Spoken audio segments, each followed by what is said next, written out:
officially call the meeting to order. It is 7 o'clock. First item on the agenda is the minutes from October 21st, 2025. Is there a motion? I'll move to approve, subject to modification. Is there a second?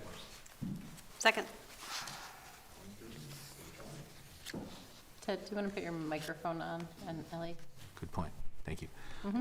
On page 1, number 2, the first thing says motion passed 5-0. I wasn't there, so should likely be 4-0. Good point.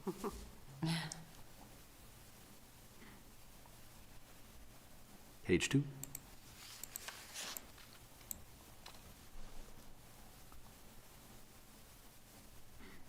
Page 3. At least, Ellie, you didn't second anything. The subject of that modification, all those in favor say aye. Aye. Aye. There are no nays. The motion carries. The minutes are approved. Mike abstained from that? Yeah, right, I'm sorry. 4.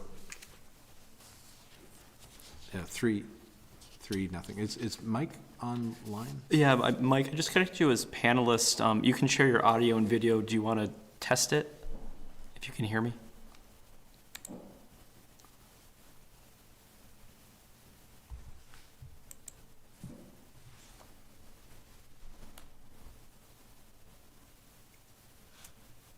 Oh, looks like something's happening. There's Mike. Hello, Michael. Can you hear us?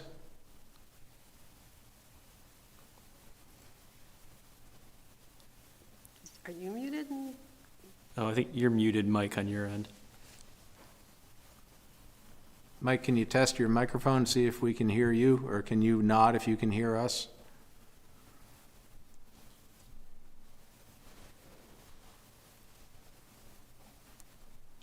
Oh, I wonder if the Zoom is muted, maybe? Try that. I see Looks like it is. next to town meet. Yeah. Oh, now it should be, I think. Can you hear us, Mike?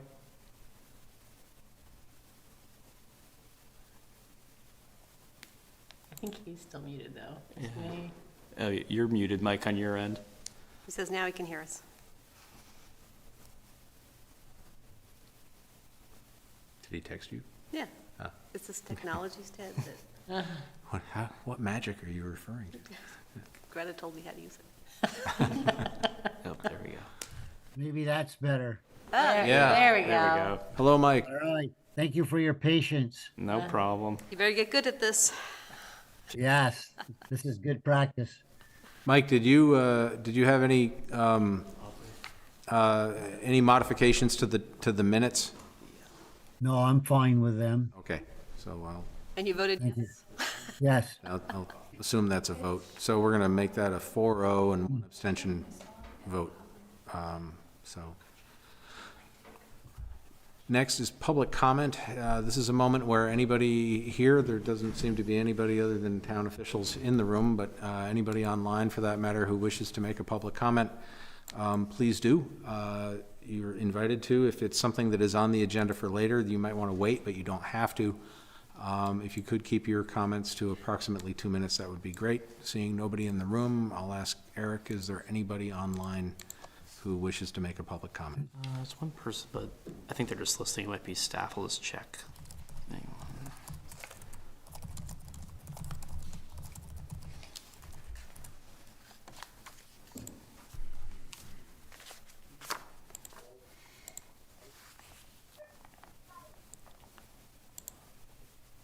Nope, I don't think anyone for public comment. Okay. So next on the agenda, anticipated executive session, there is a proposed motion. I'll move to find that premature public knowledge regarding confidential attorney-client legal communications made for the purpose of providing professional legal services and the labor relations agreement with employees would clearly place the town at a substantial disadvantage, and further move that we enter executive session to discuss confidential attorney-client legal communications made for the purpose of providing professional legal services and our labor relations agreement with employees under Title I, Sections 313, A1B and F, and to discuss security, cybersecurity, or emergency response measures, the disclosure of which would jeopardize public safety under Title I, Sections 31310, and invite Town Manager Eric Wells to join all discussions. Is there a second?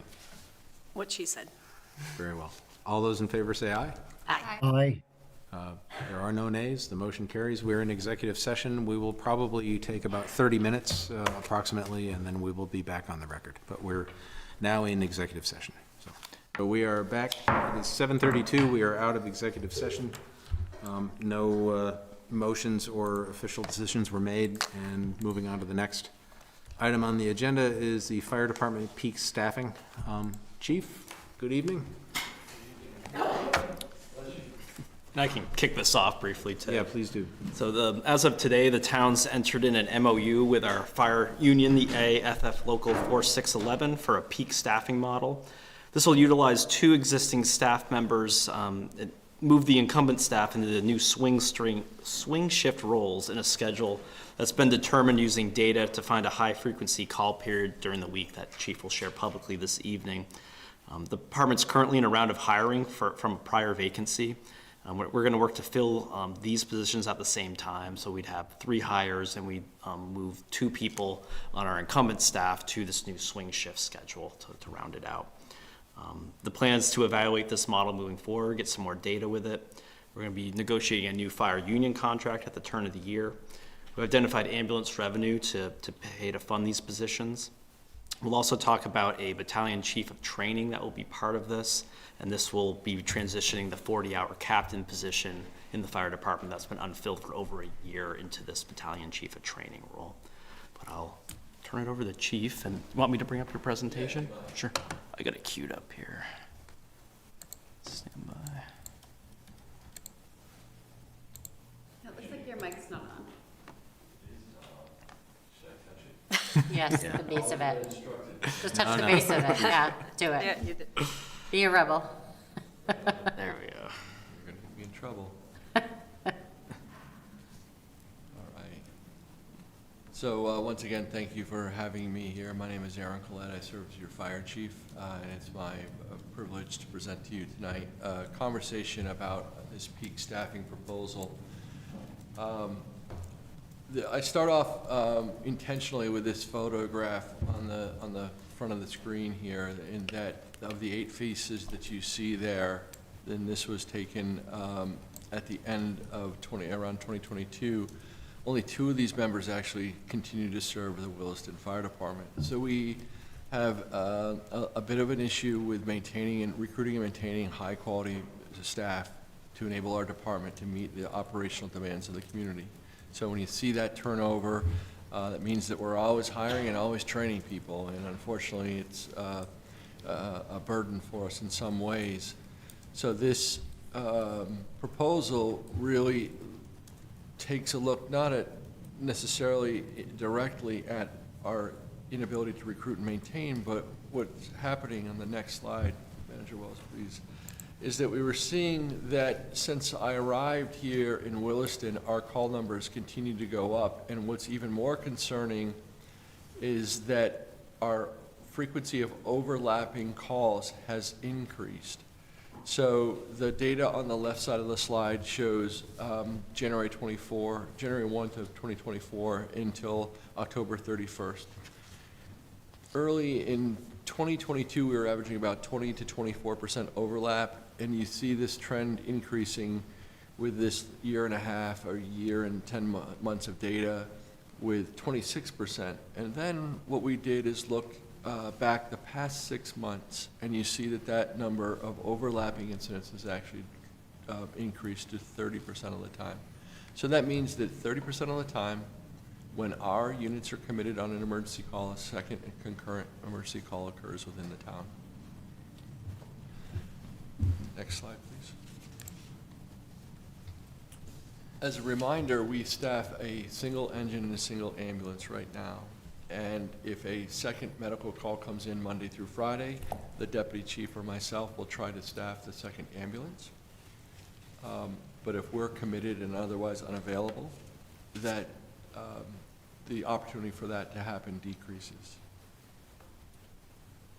What we're hoping to do is look at where our demand is. So we took a retrospective look at the data, and what we found, this is 3.5 years of data compiled in this spreadsheet that you see in front of you. And we look to say, all right, what are the busiest 6 days of the week, because there's a method to this thought process, and then what are the busiest hours of the day? And so what we found is the busiest hours of our day is 8 a.m. to 8 p.m. And the busiest 6 days of the week, again, 3.5 years of data, is Monday through Saturday. When we were encountering this, we were trying to come up with creative solutions. So we reached out to the fire chief in Maine, who had been working under this like peak staffing proposal, peak staffing model, where they staff 2 of their incumbent firefighters. One complements the other. So we have people in the firehouse, our career staff in the firehouse, to cover those busiest peak demand of the department. So a member would cover 8A, we would start them actually at 7 o'clock in the morning, so they get the ambulance checked, so all the rigs are checked, and they're familiar with that the equipment is ready to go. So when 8 o'clock rolls around, that they're ready to meet that demand of the community. On top of that, it's easier to hold people over if necessary, if it goes into that 8 p.m. timeline, versus calling them in early. So the recommendation is to start this shift at 7 in the morning and have it run until 7 p.m. at night. Because 2 doesn't go into 7 very well, that's where the 6 days of the week come into play. So what we're looking to do is staff Monday, Tuesday, Wednesday, Thursday with 12-hour day shift members. Friday night, Fridays and Saturdays we would cover on a 24-hour shift. Next slide. When we looked at some of the numbers that surround our demand and for these peak staffing and these peak demand, we realized that since January 1 of 2024, we've requested mutual aid for emergency medical services 327 times. That means 327 times we turn those calls over to an outside EMS agency. So when an outside EMS agency comes in, the town of Williston, if we do transports, if the patient is transported, that revenue goes to that outside agency. It doesn't stay here. In addition, we looked at the demand for fire-based mutual aid. We've requested 119 times in that amount of that time period from January 1 to October 31st. 119 times suppression pieces have come into Williston from other outside fire departments. There are fire and EMS agencies that don't run those numbers annually, and we're asking our neighbors to come in and do that to us. So I think it's our responsibility to try to step up and address that. So here's the proposal. We would add these 2 new firefighters. The 2 new firefighters would backfill incumbent positions, so they would go on the 24-hour shifts. As a reminder, right now we have 3 shifts. They work 24 hours on and 48 hours off. They start their shift at 6:30 in the morning.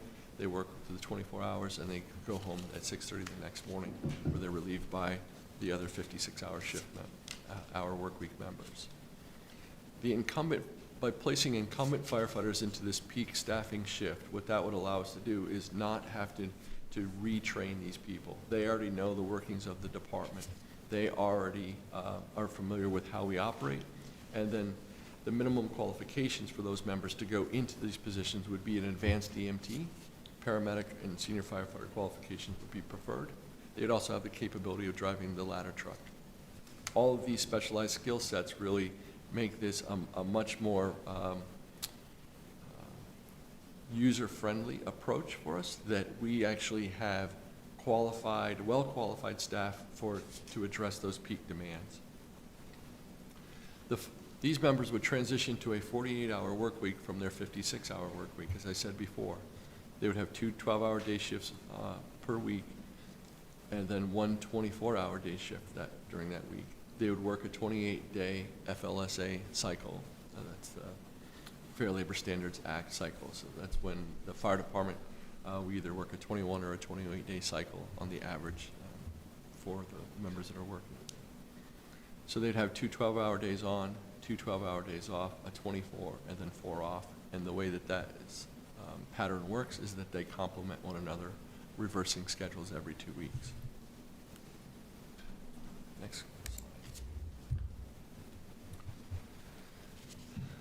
The idea behind those positions is that either the back-end firefighter from the engine company can come off and cross-staff that ambulance, or if we're at above the minimum staffing level of 5, then we would have that 6th person. We could actually more routinely staff the second ambulance.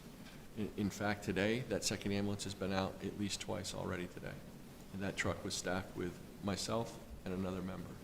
So this is just hopefully proof of concept that this should continue to work with this peak staffing model.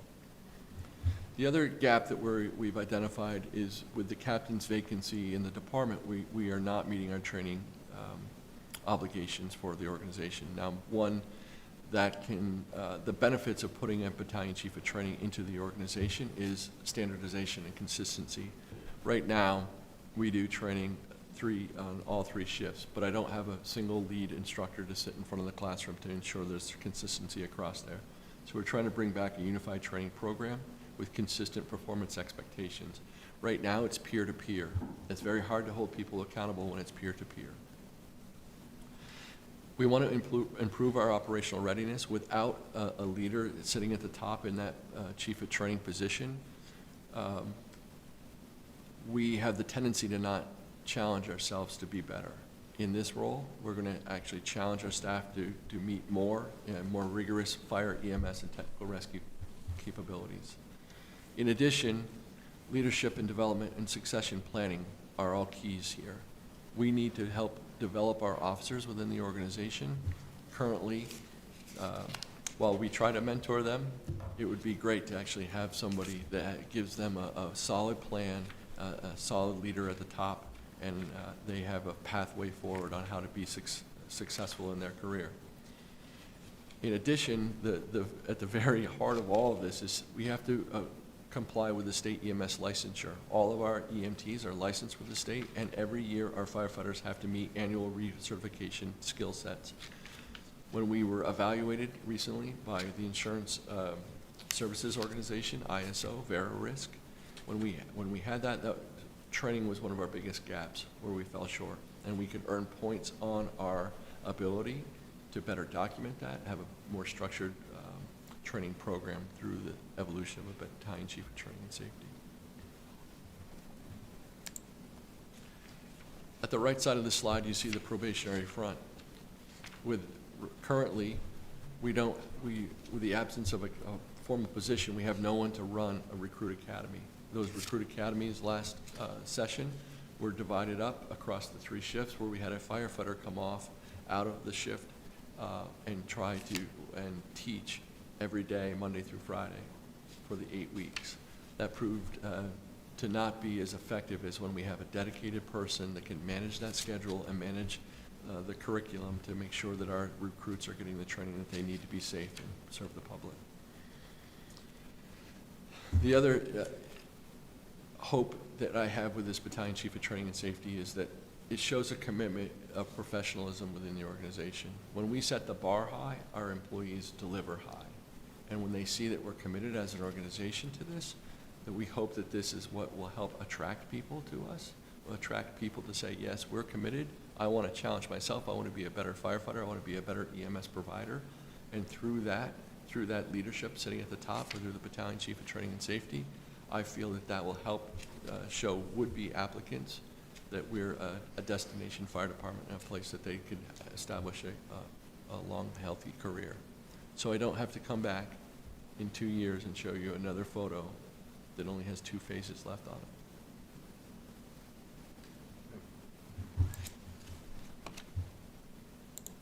Thank you, Chief. Questions from the board? So I think you answered it, but one more time. If you're adding 1 person to a shift, where does the second person come from to run the second ambulance? So they wouldn't be actually assigned on the 56-hour shift. They would be assigned on the 12-hour days. So the second person comes off the back of the engine, or if we're above the minimum staffing levels, that person would be on the ladder truck. They would come off the ladder truck, and we cross-staff that today. And the battalion chief this is a position, we're changing a position we have, right, to a different, we're restructuring that position. Through the MOU, yes. It's not a new position. it is a new position. But I mean, it's not an additional position. The battalion chief, I thought we had. We're not filling the captain's position. Captain. Right, the head count won't change anymore. The head count changes to New position, yeah, it's Yeah. changed, okay. repurpose, yeah.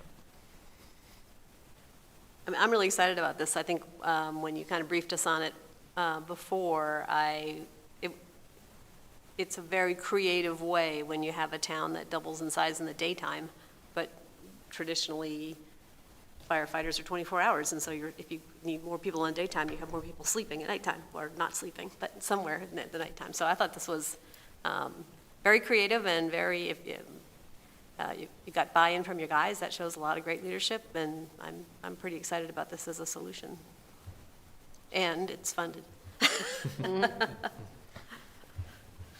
Thank you, Jean. Well, and I think it also addresses, we know that, we're nearing some real growing pains in our, at our fire station in terms of, space for firefighters to, overnight and things like that. And so this is kind of, gives us some extra time to figure out those pieces as well, long-term. So, yeah, well done. Thank you, Chief. Mike, I almost forgot you. Thank you, sir. The voice. We never forget you. I'll try not to let you forget me. You bet. Thank you so much. So there is no formal action required from the board. No, the board saw this in an executive session as the MOU was being negotiated. That MOU has been agreed to between the town. I signed on the town's behalf today with the union. The union ratified it earlier. So as I shared, the department is currently in a hiring process. So we'll hopefully be able to hire 3 people with this round. And remind me, Chief, the goal for the training academy, would that be a December? December 1 is what we're hoping for. Yeah. We could see the turn of the year potentially to move to this peak staffing swing shift, and then with the battalion chief looking to probably do a recruitment for that, probably in February timeline or so we talked about. I want to acknowledge the work that our staff do every day. They've had some pretty tough calls recently, and again, the concurrent call demand is really sending them from emergency to emergency, and they've really been stepping up to the plate with the absence of these other positions. So, yeah, and it was nice to see the collaboration with the union. This was kind of fast, and they met it with years and attention to detail, as the town manager knows. But it's truly progress, and I think we need that to meet the needs of the community. So, Yeah. thank you. Yeah, and Chief, thanks for pointing out. I mean, I know everybody has been working very hard in our emergency services. I would want to point out that you've been working very hard, both because of that, but also because of what you presented tonight. I know this has been a vexatious administrative and management problem, and you're just to be congratulated for the result that you've gotten. So thank you. Thank you all. Yeah. Thank you. Thanks, Chief. So that would bring us to the next item, which is social service organization funding discussion. Erin's gonna take the lead on this one. She's coming out stage left. Wow. We should have other people make, I know, I like a surprise. All right. Erin, take it away. Do you want me to just start? Or? all you. Okay, sounds good. So I'll keep this short and sweet because most of the information was included in the memo that I provided for you. But I just wanted to come and update you on this year's social service organizations funding process and highlight a challenge that's emerged. This year, the town received the largest number of requests on record with just over 67,000 in requests, while the available allocation for FY 2026 is only $10,000. And that $10,000 is roughly 1/3 of what's been available in recent years, while of course the requests have increased pretty dramatically. So we're seeing both a sharp increase in local need and a decline also in other funding sources for a lot of these community organizations, which shouldn't come as a surprise because you're probably hearing it all over news and media. A lot of it's related to federal funding requests federal funding that's been removed, that's trickling down, and just a lot of pressures for these organizations. So the Social Service Organization Funding Committee is scheduled to meet next Wednesday, and I wanted to come before you just to call this issue to your attention because of the significant gap between the requests and the funding. So as outlined in your memo, there are several potential paths forward, and I'm happy to answer any questions or provide additional details to support your discussion. Thank you. Does anybody recall our discussion about when we cut this? I mean, I'm just trying to remember. I don't think we just cut it randomly. I know we gave the food shelf some ARPA money. Did we decide they wouldn't need? I just can't remember why we cut it, except that it was a tough year. Yeah, it became kind of a bottom line exercise to some extent, and then I think we understood at the time there's going to be potential increased demand for this. One thought we've talked about is you still have that community projects fund. You always have fund balance available as well. But it's challenging economic climate out there, and especially for organizations that provide services as nonprofits, trying to find those funding sources. But you've got to balance all the other elements of the town's budget as well. Would it be inappropriate to ask what, I mean, we usually just had a handful of social service organizations that were asking for money, and now we have more. And like who's asking for what? Who are the other newcomers and that kind of thing? Yeah, so I just did a really quick tally here. Typically, we have about 20 to 22 organizations. Usually, they're consistent. Sometimes we'll, get one or two new ones, and then some will kind of drop off and then come back a couple years later, just depending on what the climate's like.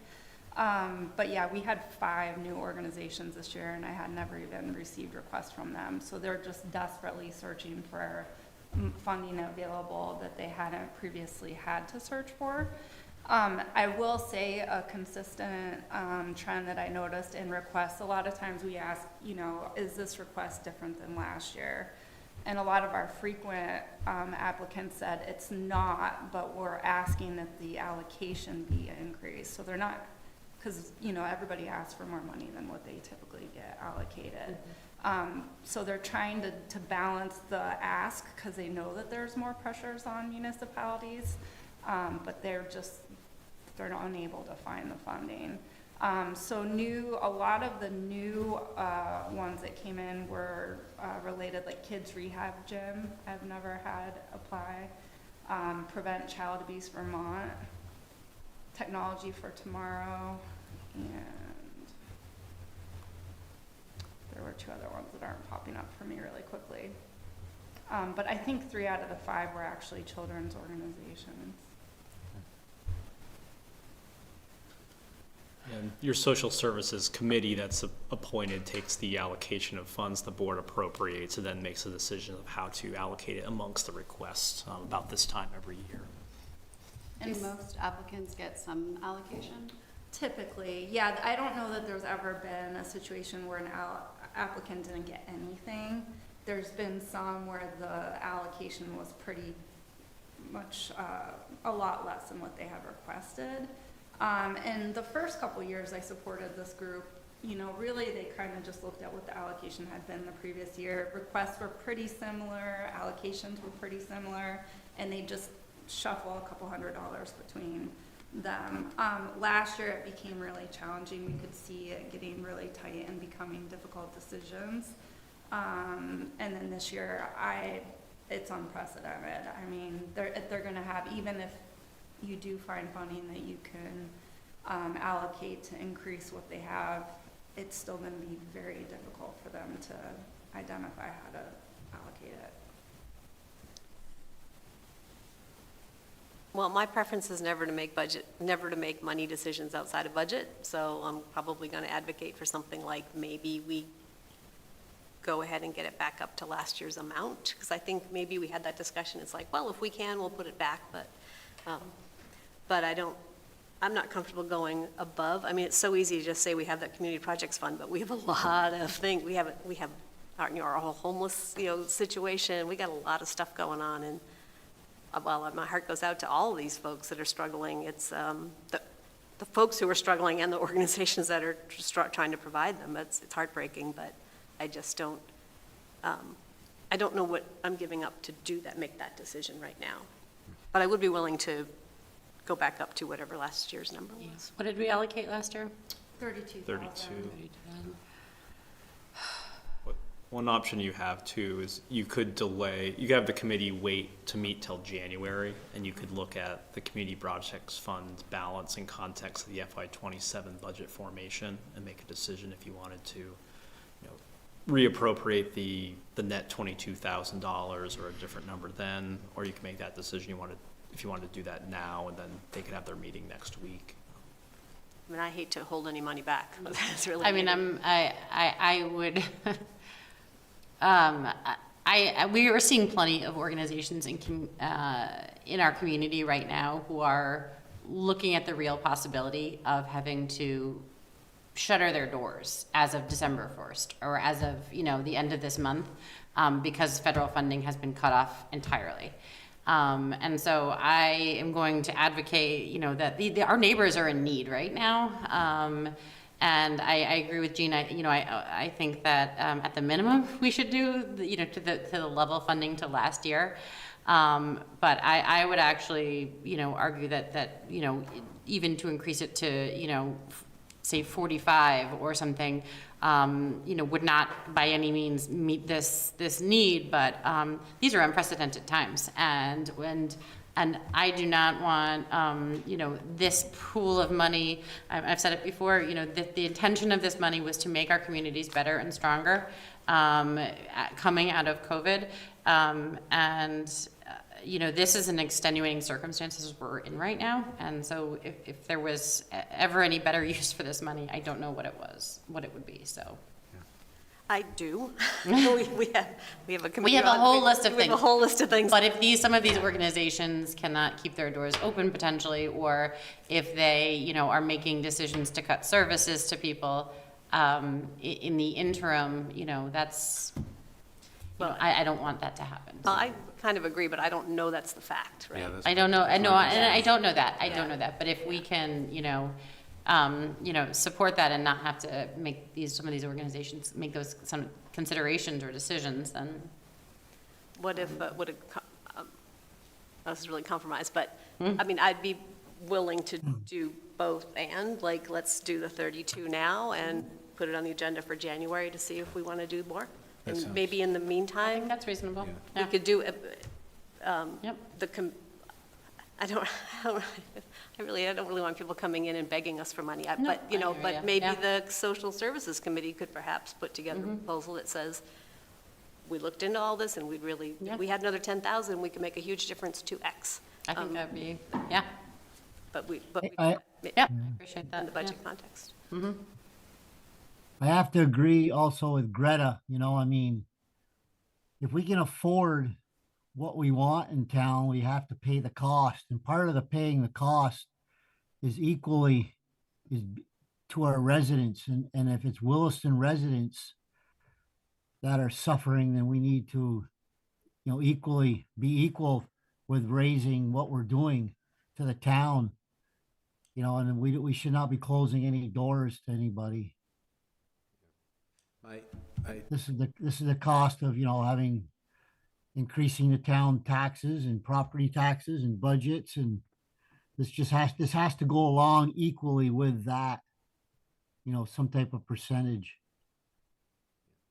My concern is that if, it's, and this sounds cruel, I suppose, but it's easy in a situation like this to say yes when somebody comes in and says, we desperately need money because of whatever. And I know the need is great out there, but, I don't want to be throwing money at a problem. Just to say, okay, we did our share, without the due diligence, it might be, enlightening as to how much, we should be giving. Are any of these organizations, do they have a contingency fund that they could access as well? And maybe not entirely. And, I want to be clear about that, because, I've seen things where people say, wait a minute, the town has a reserve fund and they're asking us for blah, blah, blah. And it's like, well, it's like you have a rainy day fund in your family. You don't spend that down, right away just to make ends meet. You cut back before you did that. So I understand that even things like a reserve fund can be a confounding factor that doesn't prove that they don't need the money.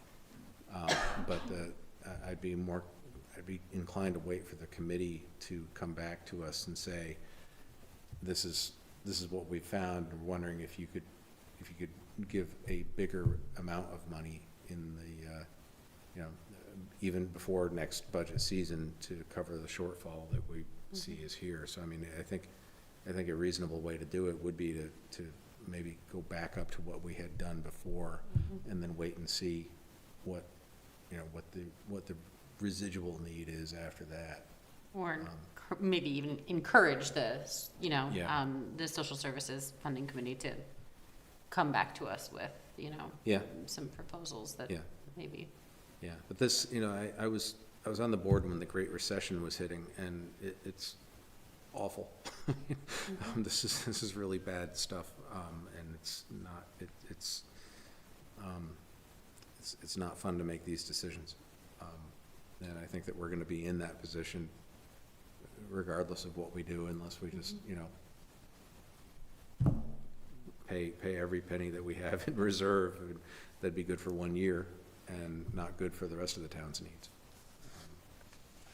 I'll just add that one of the things, and we can make anything work, but on the ground actually of what that would look like, we try to get this on a pretty consistent cycle because these organizations try to budget for their next year. So efficiency wise and for them, I think it's helpful for them to know what they're gonna get. And we try to time the cycle with, the other municipal processes. So again, happy to split it up or have the committee come back with an additional proposal. I do think that may be a little challenging and cause a lot of extra work for their accounting, our accounting, and both sides. So I've been the treasurer of several different ones. If we come back in January and give them more money, they'll figure out how to take it. They will figure it out. But so I'm mostly worried about, Erin, just to express I understand we've been giving this suite of nonprofits money year after year, and we're cutting them just when everybody else is cutting them. That's kind of why I kind of feel like, let's get back to where we were last year. So we're not exacerbating the problem. Right. So you would then reconsider possibly in January? If there's a need to go greater, and I kind of leave it up to you. Is that something, how we would navigate that? Because like I said, it's just really hard to say up here and look at people who are serving children and say, no, because this is taxpayers' money that we, but that'd be hard. So I don't want to have a parade of nonprofits coming in and breaking my heart. But, but I would be open to discussing more as we get into the budget and see if we can. Okay. So is that something we would do tonight, is to boost it back up to the original amount from the year before? I'm okay with that. I would like to. Yeah, your meeting's next week, right? Yeah, so it'll be next week, and what I can do is just tell them that we have this for the award letters. I'm probably not going to say anything about it, that there may be additional funding, and then we'll just come back with the information from that meeting. We just hope nobody's watching. Yeah, that's a really good point. I mean, I have a whole bunch of things that I hope we can spend the community projects funds on, so we don't have to raise taxes in this town. And so there's no promises, but I do want to leave the door open because of as Greta says, things are really tough right now. So So there's about 270,000 or so of community project funds left, so if you allocate around 22 this evening, that's about $250,000 or so left in that pool. Yeah. On a personal note, my day job as an assistant attorney general representing DCF, I can say, you know, it's weird being 60 because I don't feel 60, but apparently I am. But, you know, in the early 90s when I was doing this work, I experienced one thing, and now that I'm doing it again, I'm experiencing something worse. The situations are getting worse out there than they were before. It's anecdotal, but it's firsthand observation anecdotal. So I think we're doing the right thing and might have to come back and do a little bit more, but I don't want to just go with my heart, and we need to follow our head. So with that, the chair would entertain a motion. I move to allocate, would it be 22? 22,000 from the community funds pool and added to the FY 2026 social service organization funding allocation. Is there a second? Second. Any discussion? All those in favor say aye. Aye. Aye. See, I heard you, Mike, so that's 5-0. There are no nays. The motion carries. Thank you very much. It's a very generous addition, and it'll make a big difference. Thank you, Aaron. Yeah, thank you. Eric, is the community fund, the 207 or 50, is that's ARPA funding that has to be spent by the end of 26? We did some work with our auditing firm, the League of Cities and Towns. It must have been 2 years ago. So there's no deadline to the way the funding is now. Yeah, we were able to do some accounting and claim it as revenue, and then came up with a fund balance that was then recreated to this special fund. So they're not ARPA funds. Don't have to spend them by the end of the year. ARPA funds. But Everybody. if you're really curious, there's a really good, you can watch on YouTube. I'm sure you can find it, where the meeting where we did 175 votes to get the money out of ARPA and into In a specific projects order. fund. There's no denying it's a lot of fun being on the select. I gotta tell you, I saved that one. It's one of my favorites. Watch it over and over. Greatest hits. So that would bring us to the fiscal year 2027 initial budget goals. So, memo in your packet, we're hard at work on the FY27 budget. The manager's draft budget will get transmitted to you in under a month now, so December 2nd. So Shirley is working hard with department heads, getting draft budgets together. We'll be meeting with departments probably in a week and a half or so, and be reviewing it, and I'll be making decisions on what the draft is transmitted to you coming up. We had a similar discussion the last couple of years. Just kind of, I wanted to preview with you a couple items as we're getting into the budget numbers more right now, and then if the board has any direction to me as a body as I'm putting the draft together, provide that direction or wait and have those deliberations further down the road. But I'll just flag a few things in my memo this evening, and feel free to jump in, Shirley, on any other elements. You're much more in the numbers than I am this week. So our driver cost of this budget is primarily payroll and benefits, about 2/3 of our budget. We're about $16 million on the operating budget this current fiscal year. Our cost of living increase for FY27 is at about 3.4%. We've got one union contract coming up with the fire union that will be in effect for the start of this budget. Benefits side, I bring good news that healthcare funding has stabilized a bit, thanks in part to some really good work in the legislature this past session. Got it later on your agenda, but we recommend keeping our same health plan for next year. Worked with our broker, looking at a 5.4% increase on the premium side. It's been much lower than we've seen, and we're not looking to change carriers again this year. So that will help stabilize that cost a little bit and help decrease some of that. And we've seen increases the last couple of years. The capital fund will be something we're paying close attention to again. We've used some community project funds to offset additional increased prices that we've faced for the capital fund.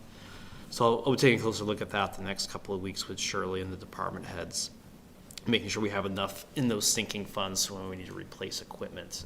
And brought to you last year, ideally thinking about if we can have the general fund pick up every year what we need for equipment replacement. That can help just solidify that funding source moving forward. We've used that, we've used fund balance, and we've used community projects funds. Using that one-time money, we can do it for a period of time, but for like our rolling equipment stock that we know is on a schedule, I'd advocate to move it towards just coming from the general fund. Use more one-time money for larger projects that are one-offs. Replacing the other half of the siding on the old schoolhouse across the street, and the fire department needs to upgrade its door locks coming up in their budget. So projects that are larger and not as frequent as equipment replacement. So we'll look at that in the capital budget. The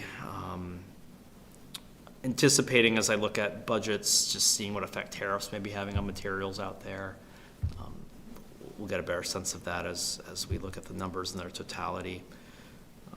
And what I plan to do when you get the budget is, as I've done the last couple of years, show you what it would cost to maintain our current level of services in what's transmitted to you, and then have a menu of additional budget adds for service enhancements or adjustments. If there's some new staff positions, if there's a new service, a revised service, then you can kind of look at the baseline for maintaining what we're doing today and make decisions about if we're changing services. You could look at that menu as we did the last couple of years to what you want to build in through your deliberations. And then a reminder with the Environmental Reserve Fund, it was a separate ballot item last year, and per the advice of our town attorney, that would need to be an annual appropriation for a half cent, or if it's a different structure for the Environmental Reserve Fund. So you'd have to keep that in mind as you're thinking about the warning. I'll keep reminding you that as well. But just up front, that's used to be part of the general fund, and that was the approach last year. You can always go back to including it in the general fund. You have those options available to you as you think about your town meeting and your warning you put together. Briefly on the revenue side, the assessor's office, they work to project what the grand list growth will be, the net grand list growth. That can help us forecast what the net revenue from taxes may be based on grand list growth as we put the whole budget together, as we anticipate if there's some sense increase to the overall tax rate. So we build that all in our modeling up front, and the assessors team has done a good job to coming up with a conservative growth number, and we've had some numbers that have been pretty low. It's not that we're not adding new grand list value, it's we run into things with valuations are changing, especially in the commercial real estate market, where we can have assessments change and then we come into a net neutral grand list. We've seen that happen recently as well.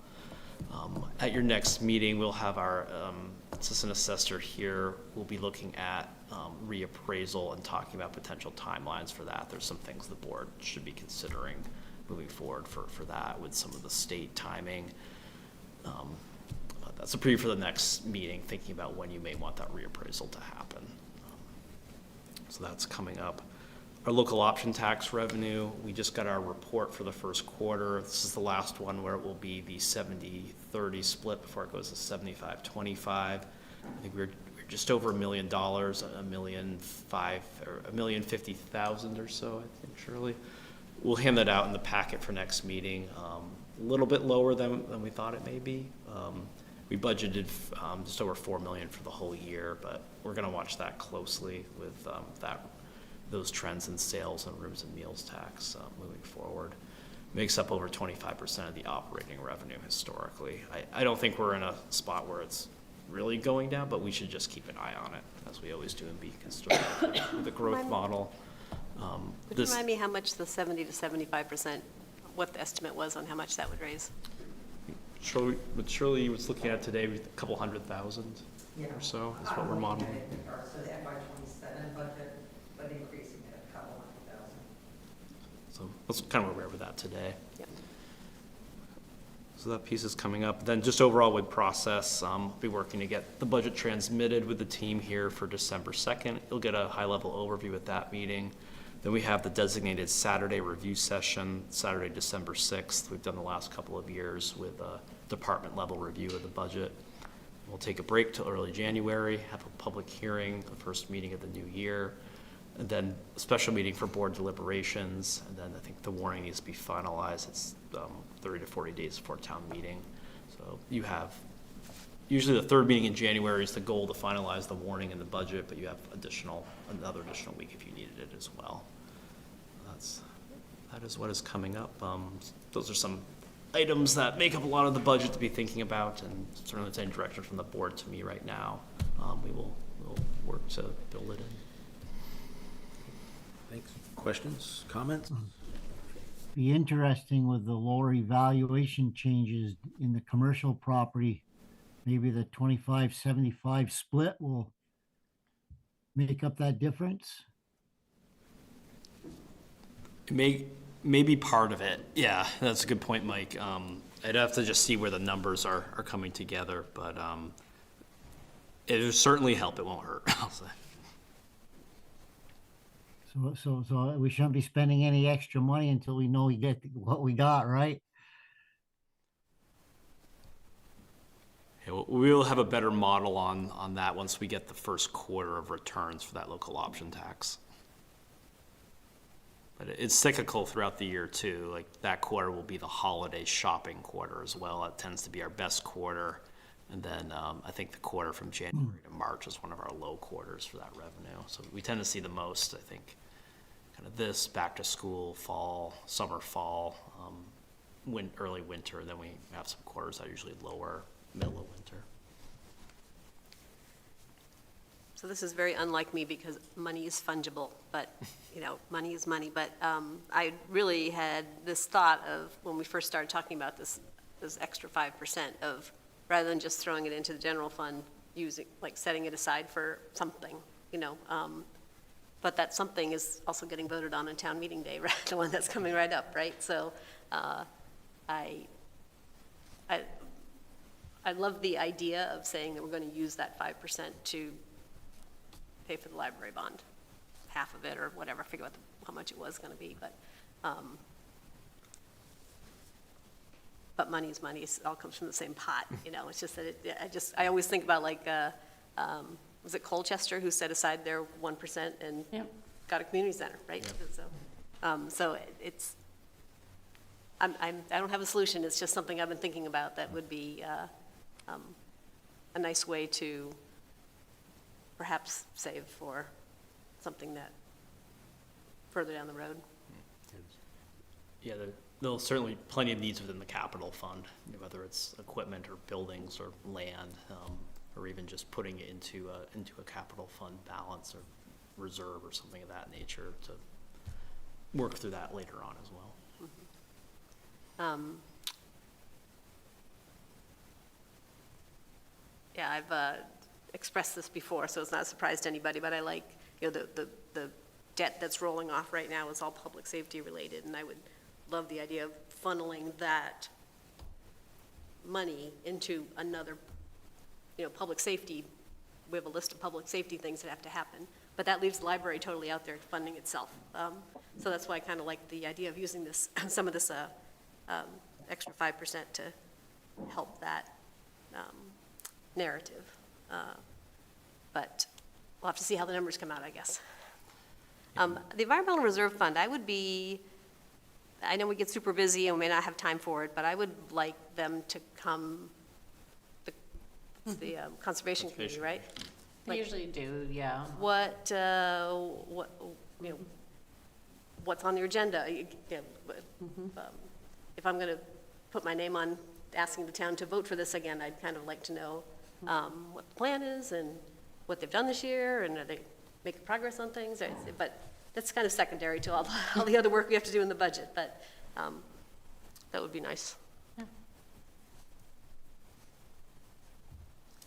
Otherwise, I think, boy, healthcare at 5.7 and 5.4 instead of 12 or 13 or whatever it was last couple of years is going to be a big help.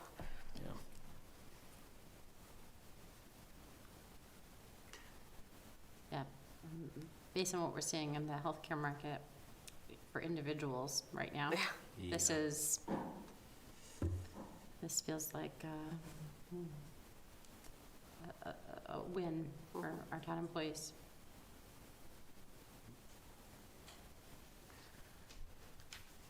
Other questions or comments? No. If not, there's no action item, so the next thing would be the Health Insurance Plan 2026. Segue. So I realized I was a little late in this year, and I was looking at agenda items like, oh, we didn't do that yet. So typically the boards approve the health plan. We're recommending no change. It's the MVP Vermont Plus Plan, non-standard silver CDHP reflective plan. That's quite the name. But we moved to this silver level last year. We did it as a way to have the premium cost decrease, but the out-of-pocket deductible went up a bit. We fund a health reimbursement arrangement at a percentage that we do, I think, about the first 88% or so for the employee, but we don't have 100% employee utilization, so we use our broker to help us come up with a benchmark. So I think we typically budget like 65 to 70% or so of the utilization that it could hit. So we were able to move that liability from the fixed premium cost that was going up with the gold plan to decrease the premium cost to silver. And then on the back end, we were able to kind of look at our HRA component, and that ended up netting us a lower amount than keeping with the gold plan. But yeah, we're not seeing a need to make any changes at this point, looking at a bronze plan or anything like that with that type of increase. The MVP healthcare has been really good in our market. Their network is essentially identical as Blue Cross Blue Shield. There might just be some small providers that are different. I know from a administration end, their systems have been really good to work with Shirley's team and getting people signed up and everything. So we'd recommend staying with them for next year, and we're ready to roll out open enrollment here later this week. And the employees happy with the swap from gold to silver with the HRA? That's not causing any anxiety anywhere? No, I think overall the net cost of the employee was pretty minimal with that. Yeah. I don't think, any issues you'd heard, Shirley? Not at all. One of the things that is really beneficial about MVP is that they process the insurance claim and they process the HRA or the flex spending, and it happens almost seamlessly. Right. So employees aren't constantly getting bills from their providers because only the insurance piece has been processed and not the HRA or the flex spending. So essentially, you don't even receive a bill most of the time from your provider. It's just confusing to employees, so that has become a non-existent now versus when we were Blue Cross Blue Shield. It generated a lot of questions to my office, and now they disappeared with MVP.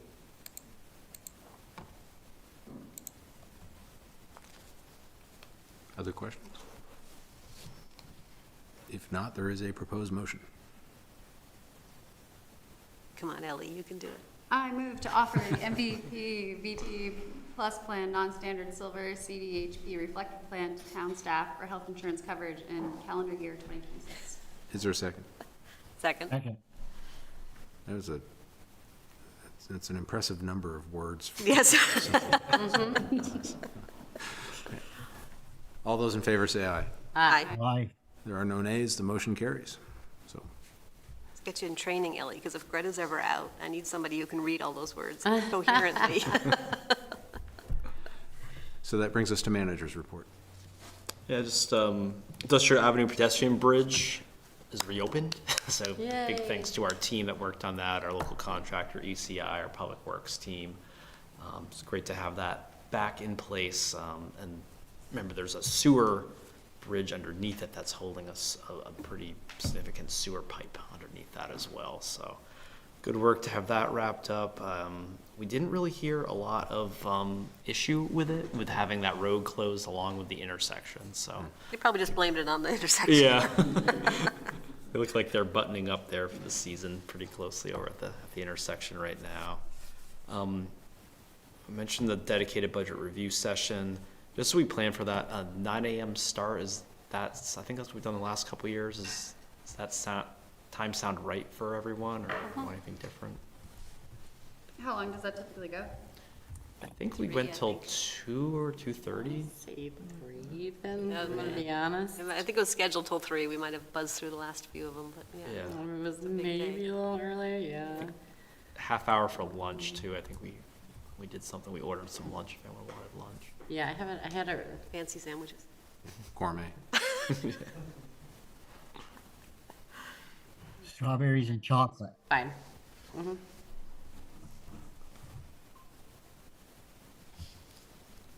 Yes. Calendars fill up quickly these 2 months, so I was reminding everybody and reminding the staff we've got that planned. And then I also had a reminder, we returned our legislative breakfast last year, and it seemed like that was a event that everyone wanted to continue, and I think some of the feedback we got was potentially trying to hold that before the session gets underway. See what the board's thought was on timing, if we wanted to try to do something in December or try to find a date that worked for our delegation on a Monday in January or February like we did this year. I always found, when I was trying to do these with the school board, was that the first year of the biennium, you did it sort of in the middle or the end, because you didn't know what to talk about at the very beginning. But in between, you kind of know what's coming up, and you can do it earlier and should do it earlier, because things could be wrapped up before you actually get around to having the meeting otherwise. But I think December would be a little insane. I don't know, it's Monday, it's usually like a Monday morning, or it's a breakfast thing, right? So I guess. You're a little more flexibility in December because the session hasn't started. Yeah. And we do have after the 6th, we have a break. Yeah. That's our only meeting in. Yeah, but I was kind of went through, I think I pivoted, I was saying like, don't put anything else on my calendar in Yeah. December. And I was like, what's breakfast? I think I could probably make Yeah. that happen. Maybe others can too. Could try, because then it could be any day of the week, right? It doesn't have to be a Monday.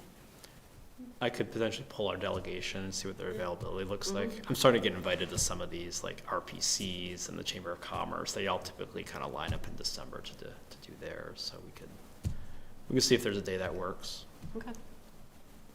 And I can do something similar like we did the last year, kind of draft some potential policy priorities, and maybe, second half of the biennium be a little bit different, but it's kind of a collective platform for the select board if you want to advocate to the delegation, and that opportunity is a good one to have that conversation.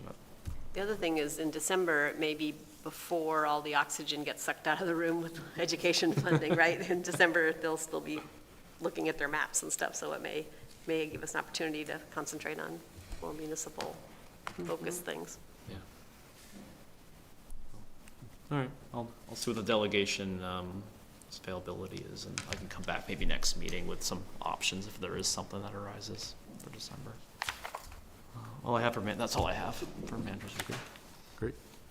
So, other business? 2 catering permits. The first, these are both kind of tasting events at businesses. So one's at Healthy Living coming up this weekend on November 8th. Four Quarters Brewing out of Winooski is doing a tasting. It's like that afternoon at Healthy Living. And these are a little different. They're a special events permit for manufacturer. They typically have a little sample of beer or wine to drink. No concerns from staff on this. Okay. Is there a motion? Move to approve. Second? Second, Mike have that one. That's right.